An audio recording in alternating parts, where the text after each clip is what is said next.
একদিকে চলছে কোরবানি ঈদের আমেজ, অন্যদিকে আতঙ্ক ছড়াচ্ছে বিশ্বের অন্যতম বিষাক্ত সাপ রাসেলস ভাইপার।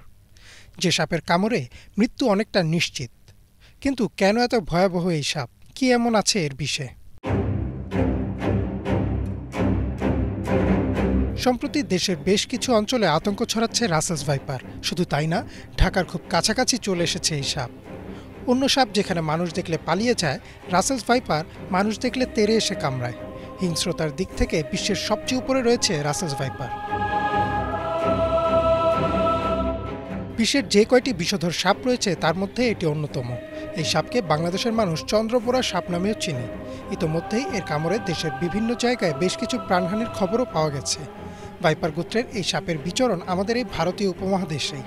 এই সাপটির দেহ সাধারণত মোটা, লেজ সরু ও ছোট হয়, মাথা চ্যাপ্টা ও ত্রিভুজাকার। সাপটির গায়ের রং গাঢ় বাদামি, অনেকটা শুকনো পাতার মতো, আর এজন্যই সাপটি খুব সহজেই শুকনো পাতার আড়ালে নিজেকে লুকিয়ে ফেলতে পারে। রাসেলস ভাইপারের জিহ্বার রং বাদামি অথবা কালো হতে পারে। এর সারা গায়ে গাঢ় বাদামি বা কালো রঙের গোল গোল দাগ থাকে। গোলাকার এই দাগগুলো দেখতে অনেকটা চাঁদের মতো, আর তাই এই সাপকে আমাদের দেশে চন্দ্রবোরা নামেও ডাকা হয়। দেখতে অনেকটা অজগরের মতো। পেটের দিকে যে আঁশ রয়েছে তার রং সাদা। রাসেলস ভাইপারের বিষ দাঁত তুলনামূলক লম্বা হয়, প্রায় 16 মিলিমিটার পর্যন্ত হতে পারে।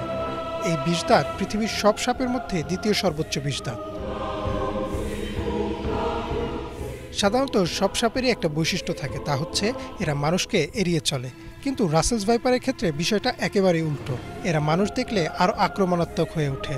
বিষধর সাপ হিসেবে রাসেলস ভাইপারের অবস্থান পৃথিবীতে পঞ্চম হলেও হিংস্রতার দিক থেকে এদের অবস্থান সবার উপরে। এদের হিংস্রতা এত বেশি যে 1 সেকেন্ডেরও অনেক কম সময়ে এরা কামড় বসিয়ে দিতে পারে।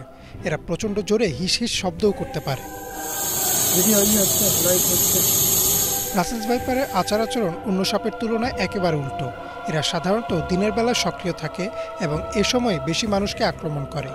এরা ঘন জঙ্গল এড়িয়ে চলে, সাধারণত ঘাসে ঢাকা খোলা মাঠ, ফসলি জমি ইত্যাদি জায়গায় এদের বিচরণ। রাসেলস ভাইপার কামড় দিলে কামড়ের জায়গায় প্রচণ্ড ব্যথা হয় আর ফুলে যায়। কয়েক ঘন্টার মধ্যে আশপাশের জায়গাও ফুলে যায়। বিভিন্ন মেডিকেল জার্নাল থেকে জানা যায় যে রাসেলস ভাইপার কামড় দিলে 72 ঘন্টার মধ্যে রোগীর মৃত্যু হয়। তবে বেশিরভাগ ক্ষেত্রেই যদি এই সময়সীমার মধ্যে অ্যান্টিভেনম চিকিৎসা শুরু করা যায় তবে হয়তো রোগীর জীবন বাঁচানো সম্ভব।